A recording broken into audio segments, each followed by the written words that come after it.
Iran এবং ইসরায়েলের যে যুদ্ধ, এই যুদ্ধে কি আমেরিকা জড়িয়ে পড়ছে? আপাতদৃষ্টিতে সেরকমটা না মনে হলেও তবে জড়িয়ে পড়ার অনেকগুলি কারণ রয়েছে, হয়তো বা জড়িয়েও যেতে পারে।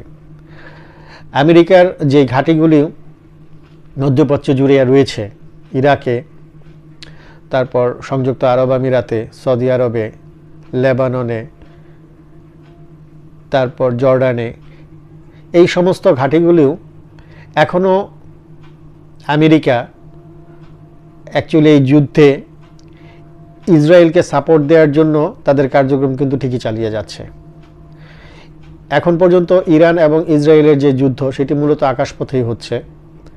ইরান তাদের ক্ষেপণাস্ত্র নিক্ষেপ করছে একের পর এক, অপরদিকে ইসরায়েল বিমান হামলা চালিয়ে যাচ্ছে, ড্রোন হামলা চালিয়ে যাচ্ছে।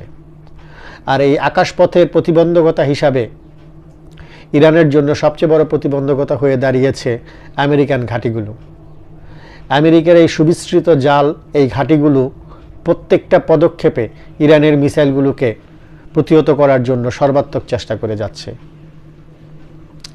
আর এই চেষ্টার ফলশ্রুতিতে ইরান তাদের মিসাইল, বেশিরভাগ মিসাইলই নির্দিষ্ট লক্ষ্যবস্তুতে না পড়ে সেগুলো হয়তো বা অন্য কোনো দেশের সীমান্তে বা অন্য কোনো দেশে ভূপাতিত হচ্ছে। এবং এই টেকনিকটাকে রিসেন্টলি এই টেকনিক থেকে ইরান যখন বুঝতে পেরেছে তাদের মিসাইলগুলো এইভাবে ধ্বংস হয়ে যাচ্ছে, তখন ইরানও কিছুটা টেকনিক্যাল অবস্থায় এখন নিজেদেরকে নিয়ে দাঁড় করিয়েছে। তারাও টেকনিক্যালি চাচ্ছে এই সমস্যাটা থেকে কিভাবে উত্তরণ করা যায়।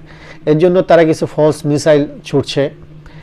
তার মধ্যে দেখা গেছে 10টি ফলস মিসাইলের মধ্যে হয়তো বা 2টি বা 1টি অরিজিনাল মিসাইল, যেগুলো বোমা বারুদ সমৃদ্ধ মিসাইল রয়েছে। বাকিগুলো হয়তো বা শুধুমাত্র আগুনের গোলা বা ফলস একটা পটাকার মতো। এটা একটা নতুন টেকনিক অবলম্বন করেছে ইরান।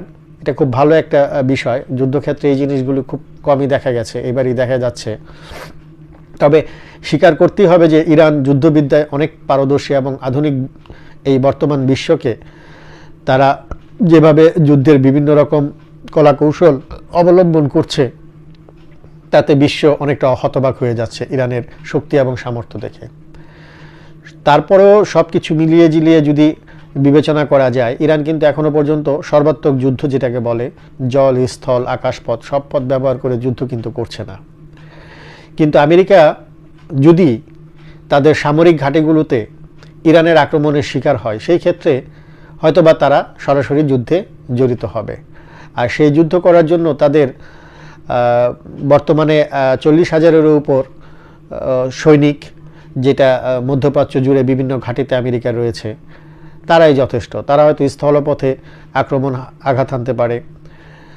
তারপরে বিমান পথে তো ইসরায়েল আক্রমণ করছেই, তারাও হয়তো বা সেখানে বিমান ঘাঁটিও রয়েছে, সেই বিমান ঘাঁটি থেকেও আক্রমণ করতে পারে।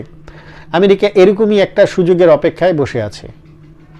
কিন্তু বর্তমান আমেরিকার যে প্রশাসন, ট্রাম্প, তিনি অনেকটা বাণিজ্য নির্ভর একজন নেতা।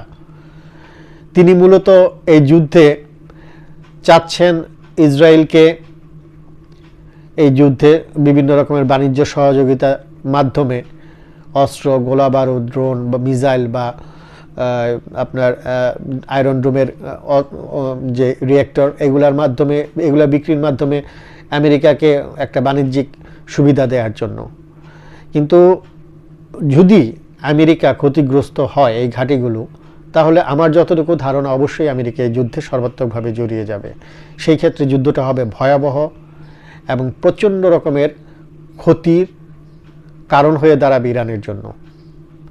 কারণ ইরান এখনও পর্যন্ত একা, আগামীতেও একা থাকবে কিনা বলা যাচ্ছে না। তবে আপাতদৃষ্টিতে যতটুকু মনে হচ্ছে, চীন এবং রাশিয়া ইরানের পাশে থাকলেও তারা হয়তো বা প্রত্যক্ষ যুদ্ধে, আমেরিকা বা ইসরায়েলের সাথে ইরান যদি প্রত্যক্ষ যুদ্ধ করে, সেই যুদ্ধে হয়তো বা তারা ইরানের পাশে এসে দাঁড়াবে না।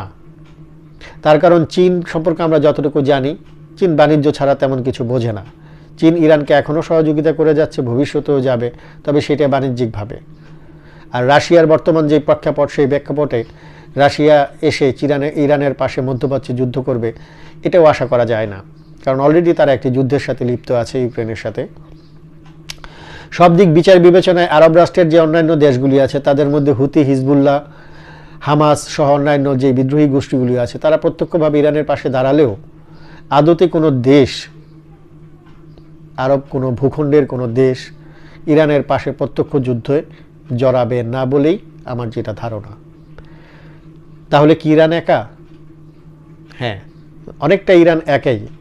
তবে ইরানের বর্তমান যে শক্তি সামর্থ্য এবং যতটুকু যুদ্ধ করার টেকনিক যেটা দেখা যাচ্ছে, তাতে এটা বলতেই হয় ইরান একা হলেও ইরান অপ্রতিরোধ্য। তারা বেশ ভালোভাবেই এই আক্রমণ মোকাবেলা করতে সক্ষম হবে যদি ইসরায়েল বা আমেরিকার জোট ইরানের উপর আক্রমণ চালায়। যা হোক, আমরা প্রত্যাশা করি এই যুদ্ধটা যেন বড় না হয়, যুদ্ধটা যেন ছোট হয়ে আসে এবং বড় ধরনের উপসাগরীয় বা আঞ্চলিক যুদ্ধে যেন রূপ না নেয়। তাহলে এই উপসাগরীয় বা আঞ্চলিক আরব অঞ্চলে বিপুল সংখ্যক প্রাণহানি এবং ক্ষয়ক্ষতির সম্মুখীন হবে। আরব অঞ্চলটা পশ্চিমাদের কাছে সবচেয়ে আকর্ষণীয় শুধুমাত্র তাদের খনিজ সম্পদের জন্য। তেল এবং খনিজ সমৃদ্ধ এই আরব অঞ্চল পশ্চিমাদের সবসময়ের লুটপাটের একটি টার্গেট। এই লুটপাটের টার্গেট থেকে আরব অঞ্চল মুক্ত হোক, নিজেদের সম্পদ নিজেরা রক্ষণাবেক্ষণ করুক, নিজেদের সম্পদ নিজেদের ভিতর থাক, এই নিয়ে হানাহানি মারামারি কাটাকাটি না হোক, আরব অঞ্চলে শান্তি স্থাপিত হোক, সেই প্রত্যাশায় রইল। দর্শক, নেক্সটে বিস্তারিত অন্য বিষয় নিয়ে কথা হবে। সেই পর্যন্ত আপনারা ভালো থাকুন এবং আমার চ্যানেলটি এখনও যারা সাবস্ক্রাইব করেননি চ্যানেলটি সাবস্ক্রাইব করুন, লাইক দিয়ে নোটিফিকেশন বাটন অন করে পাশে থাকুন।